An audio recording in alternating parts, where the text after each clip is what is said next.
Hey there folks, Joey DeAngelis here with Silent Film Saturday, episode number 63. This week I'm discussing another Cooper Schoedsack documentary production, Chang.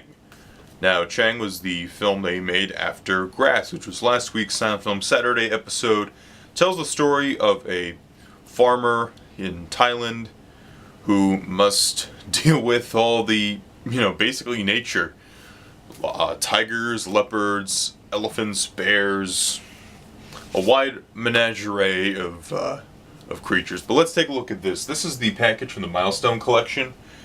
On Amazon, they don't have this in stock, but I was able to purchase this from another DVD website for a reasonable price. So you might be able to, get lucky with that. As far as I know, this is probably one of the better DVD editions of this film. I don't know of other ones that are out there.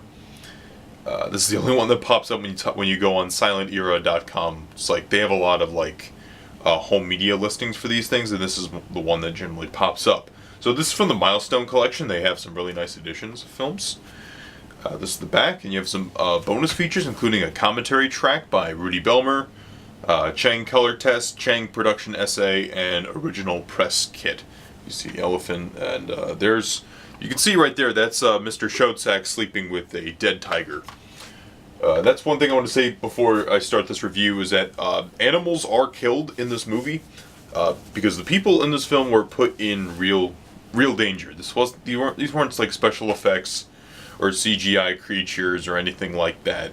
All the animals on screen are real, and especially. You really get that sense of fear when you have the elephant stampeding the houses in the village, when you have the one elephant destroying our main subject's house, and then you have a leopard. They're running away from a leopard.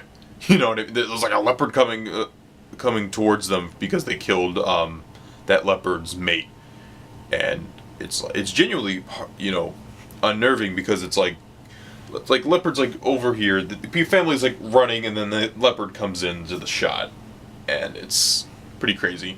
And of course you have the tiger in the movie, the tigers actually. And tigers are really fascinating animals, but obviously they can be pretty deadly. And one shot in particular I was thinking of when tigers trying to get on the tree, and Schoedsack shot that scene himself, if I'm not mistaken. He has this camera in front of this tiger. I mean, yeah, sure, they probably killed the tiger afterwards, but I have to, you can't blame him. He was in danger from a tiger. So I would not recommend this movie to animal lovers because animals are harmed in this production. But I look at it as a time capsule. This is a very 1920s film. You really get the sense of Cooper and Schoedsack. They were very much survival of the fittest. Man is superior to the creatures of the jungle. Brawn must subject itself to the brain of man. Even though they do call the people in this film savages, or the primitive savages. In the cast, it's the primitive savages, the wild beasts, and the jungle. That's the cast of the film. So. It might bother people on that level as well. But like I said with Grass, it's time capsule. It's really something of its time. You really can't make a film like this today. Especially when you consider the fact that back in the 1920s, people had limited knowledge of the jungle or of, the wild. Especially in Asian territories, so to speak. Interesting fact, this movie was nominated for the Academy Award for Best Most Unique and Artistic Production, and it lost that award to Sunrise, Song of Two Humans, the F.W. Murnau film, but that was the only year that award was offered. It was kind of like another, think about it if you had two types of Best Picture Oscars. It makes me think of what the Golden Globes do. They have Best Musical Comedy, and then they have the Best Drama, which is really weird, you know what I mean?